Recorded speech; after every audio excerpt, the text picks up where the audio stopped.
لەسەرم بابەتانە قسە دەکەم لەگەڵ میوانەکەم بەڕێز کوێستان محەممەد وەزیری کار و کاروباری کۆمەڵایەتی کە لە سلێمانیەوە لەگەڵمە بەڕێز کوێستان سپاس کە لەگەڵ کوردستان 24 کارکردنی و ئافرەتانی کە بەخێوکەری منداڵن و هیچ سەرچاوێکی دیکەی داهات یا کەسێکی دیکەی بڵێن بەخێوکەریان نییە، بۆچی ئەوەندە نیگەرانی لێکەوتۆتەوە و داوای پێداچوونەوە بە یاساکانی چاودێری کۆمەڵایەتی وە کار لە عێراق لەم بارەوە دەکرێت؟ سڵاوتان لێبێت.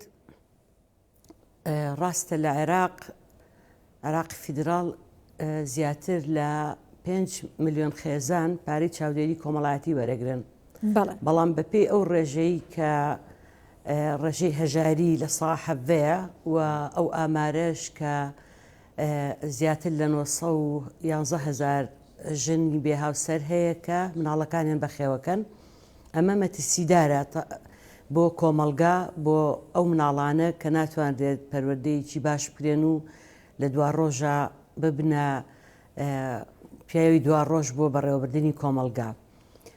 بۆیە ئەم ئامارە مەترسیدارە. لە عێراق زیاتر لە 5 ملیۆن خێزان پارەی چاودێری کۆمەڵایەتی وەرەگرێ، بەڵام لە هەرێمی کوردستان یەک خێزانیش ئەم پارەیە وەرناگرێت.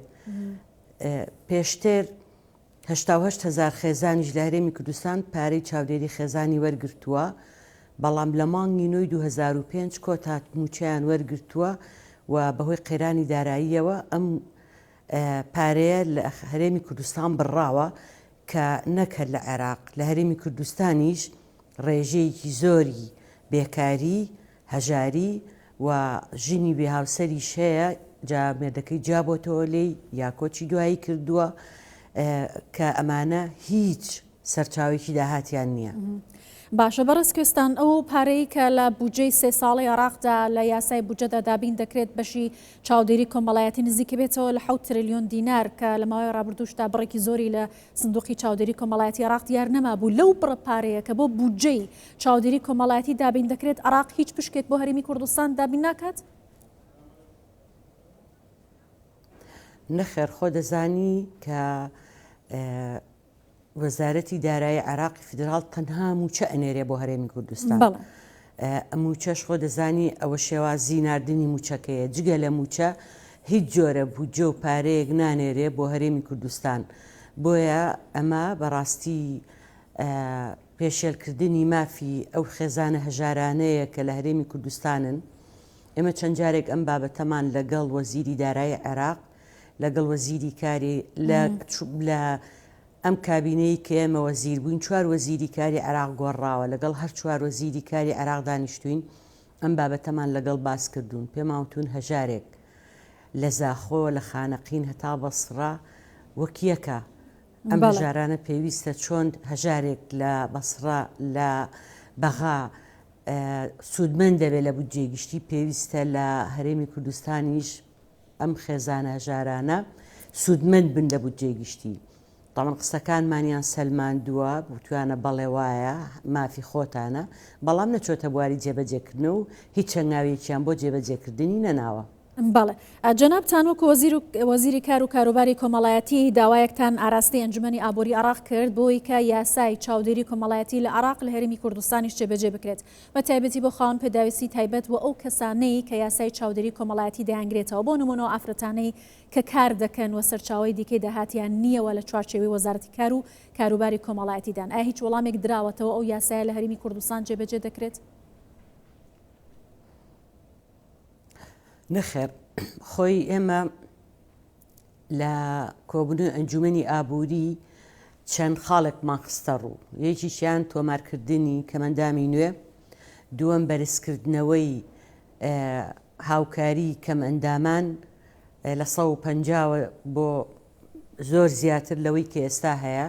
هەروەها داوامان کرد کە ئەو پارەی کە درێ بە خێزانە هەژارەکان لە عێراق بدرێ بە خێزانە هەژارەکانی هەرێمی کوردستانیش نەکەرەمە. تەبان خێزانە هەژارەکانی عێراق لەگەڵ کەمەندامانی عێراق هەموو ساڵێک 4 حەسەی زیاتری ئەوەی پێڵەن بایعی وەرەگرن، بەڵام لێرە ئەوە ژنیە. بۆیە ئێمە هەموو ئەمانەمان خستە بەردەستی ئەنجومەنی ئابووری، چ لە بە قسەکردن، چ بە نووسرا و چ دواتری سەردانی بەڕێز وەزیری کار و کاروباری کۆمەڵایەتی عێراقیشمان کرد، بەڵام تا ئێستا وەڵامەکەیان تەنها ئەوەیە کە لە بودجەی ساڵانی ڕابردوو 2023 24 25 هیچ تەرخانێکی دارایی نەکراوە بۆ ئەم بابەتانەی هەرێمی کوردستان و پێیانتوین لە بودجەی ساڵی 2026 ئەبێ خۆتان بێن لە گفتوگۆکانە بەشدار بن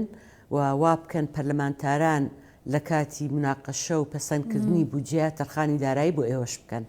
بەڵێ بەڕێز کوێستان لە هەرێمی کوردستان ژمارە و ئافرەتانەی کە هەم کار دەکەن هەم بەخێوکەری منداڵن و ئەرکی بەخێوکردنی منداڵیشیان لە ئەستۆیە و هیچ سەرچاوێکی دیکەیان نییە و لە چوارچەی وەزارەتی کار و کاروباری کۆمەڵایەتیدا تۆمار کراون چەندن؟ ئایا ئەم ڕێژەیە بەراورد بەو ڕێژەیە کە لە عێراق تۆمار کراوە چۆنە؟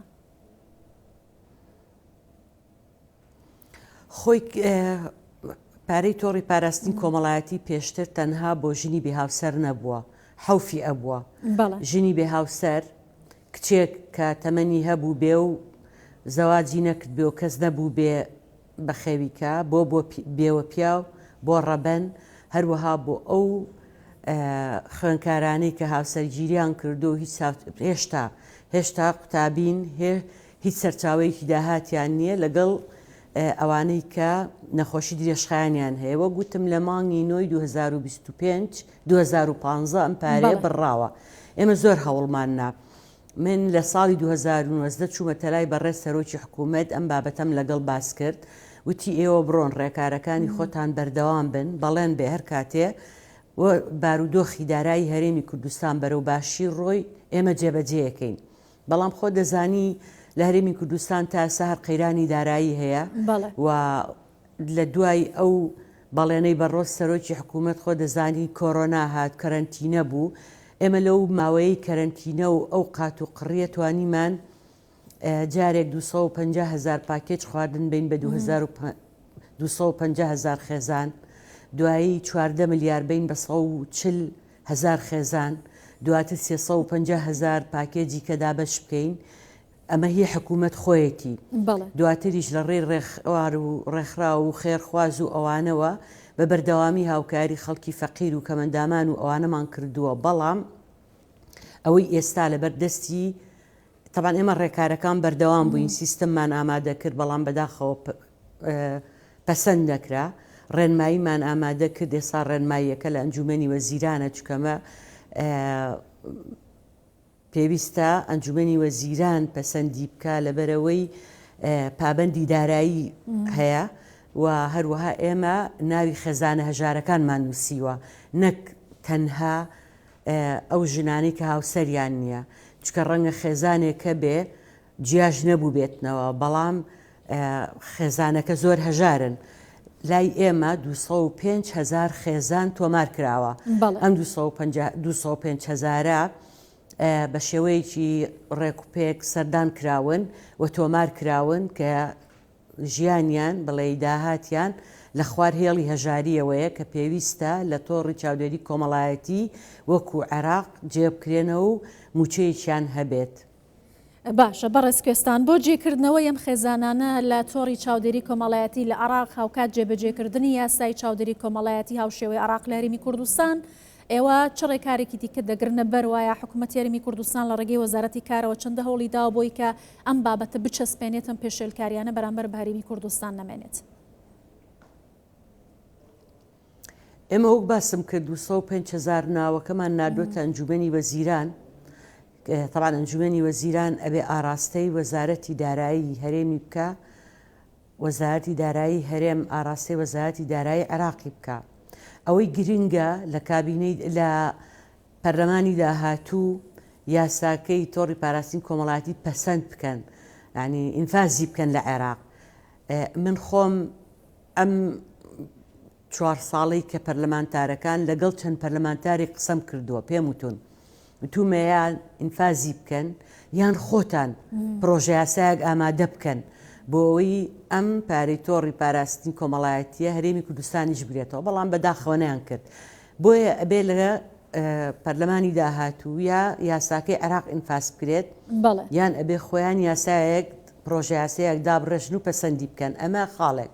دووەم زۆر گرنگە لە کاتی گفتوگۆکردن و پەسەندکردنی بودجێ عێراق هەر کەسێک وەزیرێک کاتە شوێنی من خۆی و ستافەکەی بچنە بەغا لەگەڵ پەرلەمانتارەکان دابنیشن لەگەڵ هەموو کتلە جیاجیاکان بۆی وا بکەن بابەتی تۆڕی پاراستین کۆمەڵایەتی لە بودجێی 2026 جێ بکەنەوە. ئەگەر وا نەبێت دوای ئەوە جارێکە گەر بودجێ پەسەند کرا و پارە تەرخان نەکرا بۆ هەرێمی کوردستان هەمان کێشێتەوە بەردەمی هەرێمی کوردستان پێمانەڵێن لە بودجێی 2026 تەرخانی داراییتان نییە. بەڵێ زۆر سپاس دەکەم بەڕێز کوێستان محەممەد وەزیری کار و کاروباری کۆمەڵایەتی حکوومەت یاریمی کوردستان لە سلێمانیەوە لەگەڵمان بووی. زۆر سپاس.